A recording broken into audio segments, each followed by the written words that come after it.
Hey everybody, thank you for joining me. Kind of a random video here. I got this centerpiece right here in the mail just today. I haven't opened it up yet. And I was sitting here thinking like how much I just want to rip it open and look at it because I can't wait to see it with my own eyes. But I'm like, God damn it, I have a YouTube channel. Is there some way I can like turn this into something? So I got to thinking about it, and I just, right here, just the last couple of seconds, I said, oh, fuck it. I'm going to make a video of the few pieces of original artwork that I own that I've bought from some artists. Well, this one over here, I actually didn't buy. He sent it to me out of the kindness of his heart. It was ridiculous, but it was so awesome of him to do that. But I figured now I've got at least three pieces here of artwork that I want to show off. And so I figured, well, I got a YouTube channel and I got to have some kind of content on there. So we will look at this one last because it's brand new. It'll be opened live on this video. I almost did I went live. I almost went live to do that, but I don't know. I kind of wanted to make a bigger deal out of it. So I'm kind of not sure which one to start with. Let's start right here. This is a piece of artwork from a guy by the name of IZIK Bell. He does the Metal Shade comic series. He's done several successful Kickstarters. I think he's done 4 as of this video. Very successful. He's the kind of the model in my mind. There's several people out there that do this, but he's the model for what I think the future of comics could be. Somebody who just bypassed the big two, because we can make our own comics, we can print them up through several different options and make our own damn books. And if you can find an audience with social media, you can make a living at this. And that is what he's doing. And he's super badass, and I'm super jealous of him because he's living an awesome comic book life. And I hope to catch up with him one of these days. But this is something I bought in the last year. What's that? WhatsApp? Is that what it's called? It's an app where you can go on and people send their, people sell stuff on there, kind of like an auction, and you can kind of barter back and forth for it. God, if I'm remembering right, I didn't plan this out in advance. But he had this specific piece of artwork that he had up there for sale. And once I heard that it was going to be there, I'm like, I gotta go in and get it. I mean, it's always kind of a trick to how much money are you willing to spend on a piece of artwork. The significance of this is tied to my He-Man comic. I know IZIK Bell from a website, Digital Webbing, from several years ago, and we kind of got to know each other from the website and became pals, and we did there was a group project, the X-Men group project from Digital Webbing, which is a video on. There's videos of IZIK Bell and his Metal Shade comics on my channel here. You can look those up. There's also a video I did of the Digital Webbing X-Men comic that a bunch of people kind of joined in on, and him and I he started it and I continued it, and it kind of become a big deal. And when I started working on my own He-Man fan comic, I asked him if he would draw a couple of pages for me because I thought his artwork would really work well for it. And at the time, he agreed to, but he ended up not being able to. But what he did do was do a one-off piece, a single image that I was able to buy. Now, this is from 2014, but he did this and posted up. And so, again, 2014, I just bought this last year, so this has existed out there for quite a while.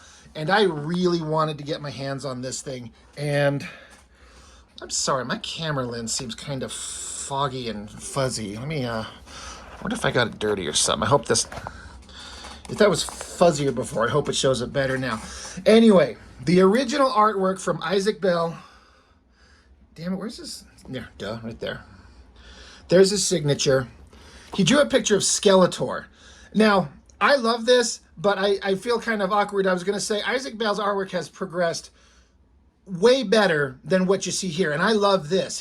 His forms and his figures are a little bit tighter and a little bit more powerful, just the way any artist should and would. He's progressed and gotten way better, but just who he is and what he's doing now, and a piece of artwork that he produced when I kind of asked him if he'd help me out with my He-Man comic, and for a minute he was going to be okay with it, but then he got busy because he was busy building his own kind of fan base and career and taking off to great heights. But I love this so much, and what fascinates me with this artwork is that it's kind of hard to demonstrate. if I get my little pointer stick here, he does lines that are so thin, I would never think to leave a line that thin and that it would reproduce or look right. But then I see this original artwork and I'm like, holy crap, like you could really throw down these really thin lines. No, I know that might sound stupid because of course you can throw down lines and they'll reproduce if you get a good scan of it and you know, a good printing company to get your artwork reproduced. But I don't know. My brain just doesn't let me leave lines that thin. And I wish it would because they look great. So that's just a random little artistic thing. I love the neat, clean, like his work is so damn clean. My work is always cluttered with like construction lines and everything like that. And there's a few pencil lines you can see on here, but it's so clean and slick. So I love the fact that I was able to get this. He threw in one of his little business cards here. And yeah, whatnot. That's what I was trying to think of. Yep, live stream was on November of 2022, so that's when I got it. I guess I shouldn't be showing my address, but whatever. No one's going to come get me.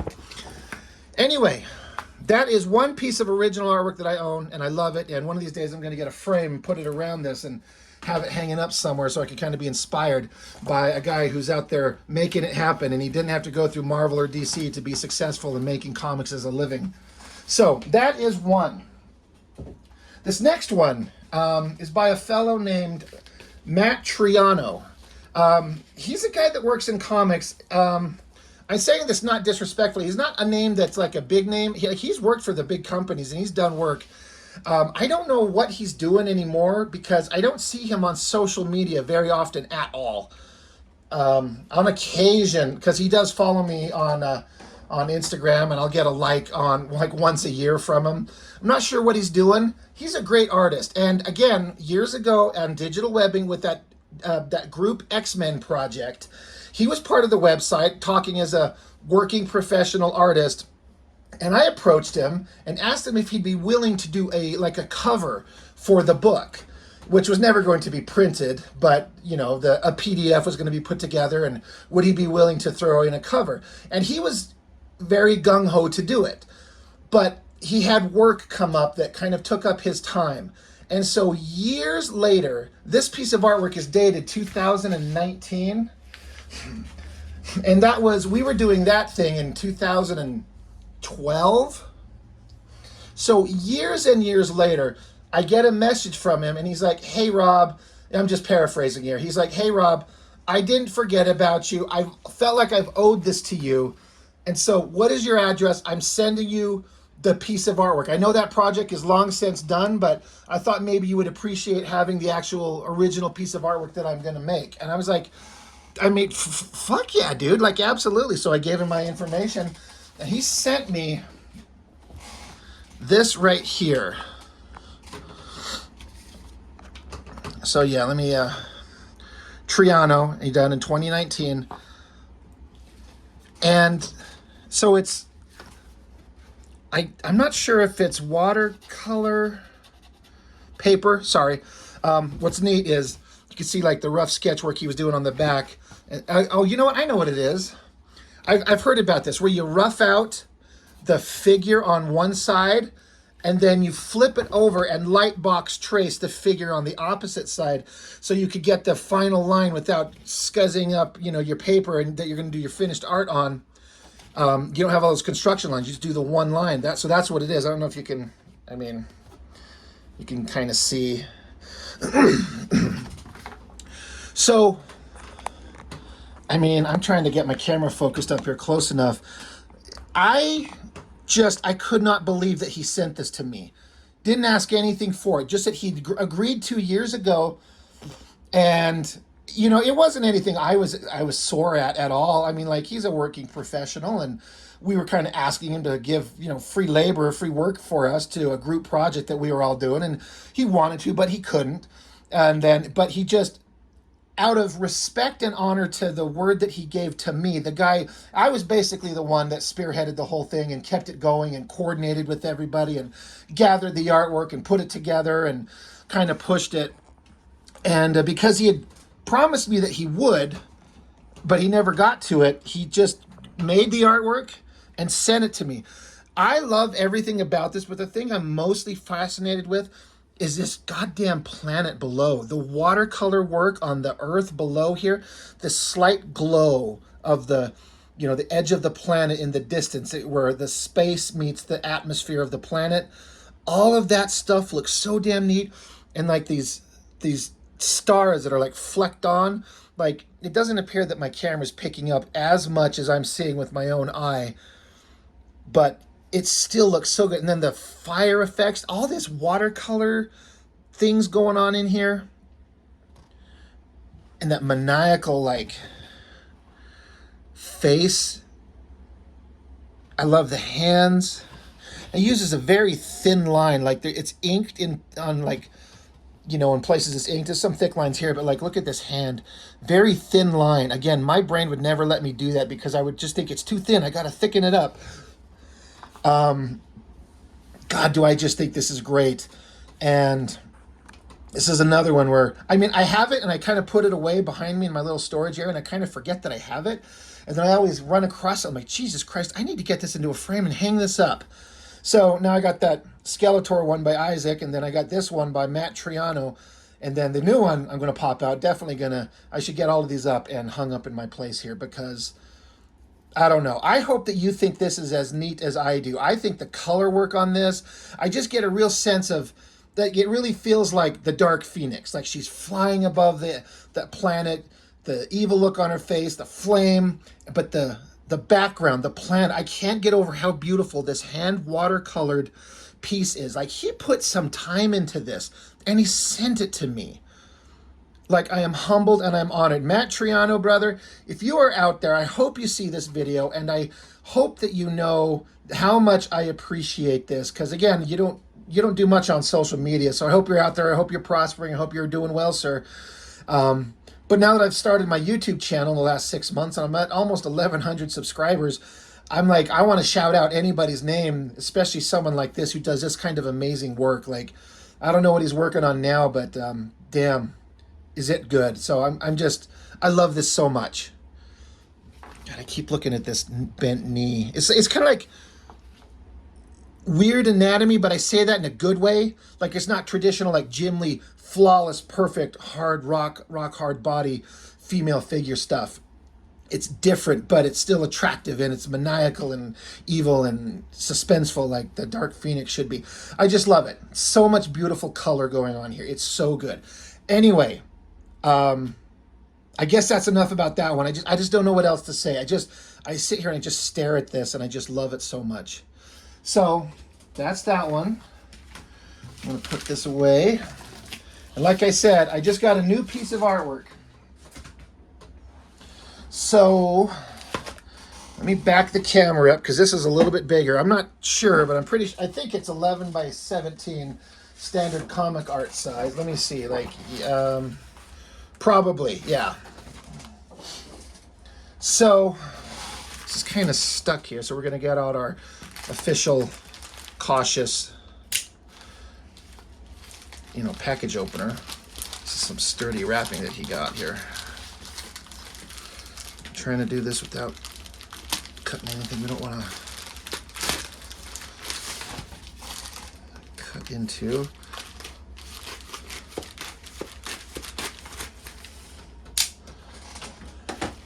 Okay. Now, before I pull this out, okay, I'm just checking. I don't want to, like, spoil the surprise. Oh, man. He packages up so well. I have some quick reference. In my fan comic, Master's End, those of you who follow me, you know that this is something that I've been working on for a long time. So in this book, you got these guys here, these four guys here, are like kind of becoming the main focus of the story. They're kind of like obscure, well, Trapjaw, I was going to say obscure characters. He's not, but he's become a major focus. But these three guys, you got Fisto, Jitsu, and Strongarm. Trapjaw is obviously a major character in the He-Man show. Fisto was in a couple of episodes. He's a reasonably well-known secondary hero. And then Jitsu and Strongarm were both only in the cartoon, the animated 80s show, one time each. one episode each. And Jitsu here was never actually named. They never called them by any name in the show. So there's, yeah, it was either in the materials, like if you go online and you look, he was either going to be called Jitsu or Chopper because he had a big giant right hand and they chop, like, you know, Asian martial arts. They chop with a big giant hand, which I eliminated the giant hand thing. He's just a badass martial artist. But these are kind of like focus characters here. Now in the book, this is book 4 that I've done. There's a shot of the team. And the thing with Strong Arm that I've done is I've scaled him up to make him kind of like the team strongman. In the cartoon, he was just kind of a regular sized guy, not particularly tall. In fact, I seem to remember seeing him in the cartoon, like there was a shot in my head where he's a little shorter than some of the others. But I scaled him up almost like Colossus in the X-Men. I wanted to make him the team strong guy. His name is Strong Arm. He's got a big, giant, massive right arm that is his whole gig, his shtick, is he's got one big, strong right arm. But in my story, the last chapter, Trapjaw is talking to Fisto. Fisto's the leader of this group, and the story is that Fisto, after all the crazy things that have gone on in my comic previously with He-Man and Skeletor, Fisto, who used to be a former villain, formed a team of former villains who are trying to give up their evil ways and kind of do good, and he's the leader. And so Trapjaw has joined along the way, and if you read my comic, you'd understand why. But Trapjaw's been observing Strong Arm getting more and more violent and out of control with every, like, job that they do. They do protection jobs, and, you know, like, hired muscle is what they are. But Fisto's rule is protect yourself, defend the innocent, but do not kill. We don't kill. That's part of our gig. But Strong Arm's just been getting more maniacal and out of control, and Trapjaw's seeing it, no one else is. So Trapjaw's telling Fist, like, he's getting out of control. We gotta rein him in. Fisto's like, well, I mean, all right, we'll keep an eye on it, and if you see something, you know, and I'm not there, feel free to take whatever measures you feel are necessary. So cut to a little while later, you know, weeks later, they're on a job and it's happening again. Strong Arm's just getting out of control. So Trapjaw intervenes and tells him to calm the fuck down. You're going to kill this guy, which is what Strong Arm's basically saying. He's like, I'm sick of this. So Trapjaw, they end up in a fight, Trapjaw and Strong Arm. And Trapjaw's kind of taking it easy on him, and Strong Arm's had enough. He's just sick of it, and he unloads on them. So the scene that I'm getting to, there's a point for me to kind of go into my comic here, is Jitsu shows up on scene. He's like, what the hell's going on? Trapjaw tries to warn him, but Strong Arm here, in the cartoon, his big, giant robotic arm had the ability to, like, extend, like telescopically, like, you know, stretch out and grab. So that's what he does here. Grabs Jitsu by the face and is holding him up by the head, like crushing his skull, laughing maniacally. He's like, I can't pretend to be this good guy anymore. I can't stand looking you people in the face. I fucking hate you all. I'd rather kill myself than look at you one more day, but I'll settle for killing all of you. So he's like crushing his head. So this scene right here is the scene that this artist has taken it upon himself to kind of recreate. And so I just wanted to show it in context. And then, you know, a whole fight happens, Jitsu gets away, and blah, blah, blah. That's kind of where the book wraps up. But anyway, that scene where Strong Arm has Jitsu in a headlock. Book 5, which I should get the copies of this in the mail. This is just my proof copy. I had this gentleman, Chris Anderson. I just did a video on his Masters of the Universe mini comic that he put out and he sent to me in the mail. I think it's just the greatest thing. Please go look at that video. Look him up. But right here, if you see that bottom line, sorry, I know my lighting's not great here. The bottom line says Strong Arm and Jitsu by Chris Anderson. Chris Anderson Comics. Go look him up. He did this pinup for me right here. He just kind of recreated that scene. You got Strong Arm with his big hand on his head, crushing it, and Jitsu's kind of freaking out. And I thought that was so goddamn cool. So I hit him up, but I'm like, first off, I was like, I wasn't certain. Do you work traditionally or digitally? And he's like me. He's like, no, I do all traditional with, you know, gray tones on the, you know, after the fact in Photoshop. I'm like, how much for that piece of artwork? I think I want it. And we worked out a deal. And that's what this is. So let's pull this baby out. I can't wait to see this thing in real life for the first time.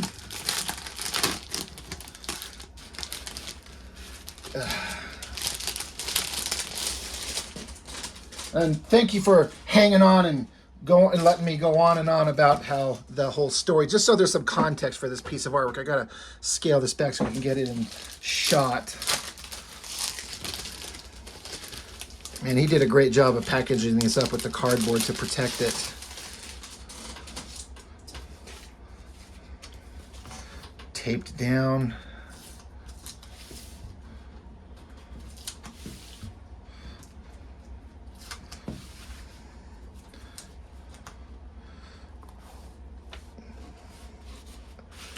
Okay, I was worried that was, okay, got it. Okay.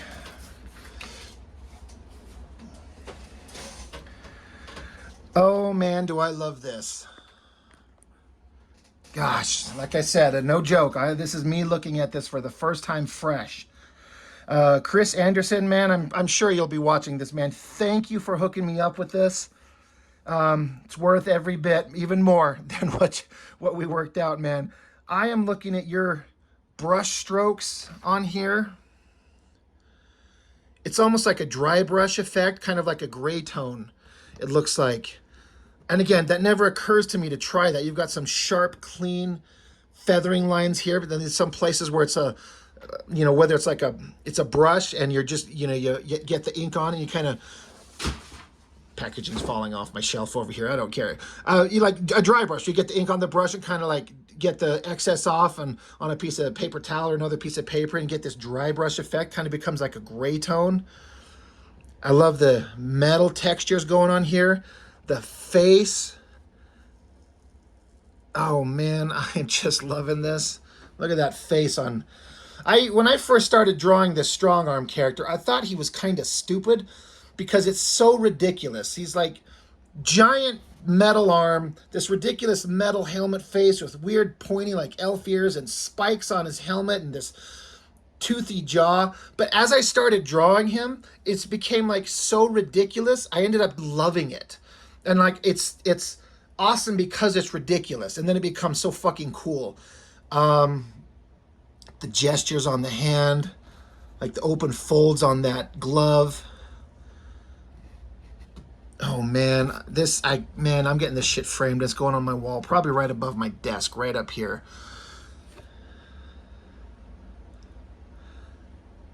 I hope there's some artists out there that see this and kind of appreciate it on the same level that I am here.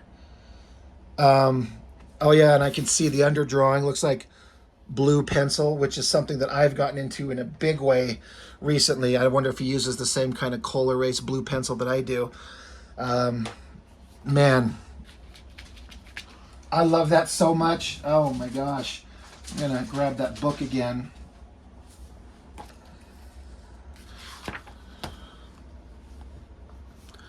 So you can see the gray tones that he's added to give it some more depth. Let's see if I can do a thing right. Go side by side and bring the book close enough so they almost look, oh yeah, there you go. Just, God, sorry, I'm going silent because I'm looking at it. I'm just like, oh, I love it.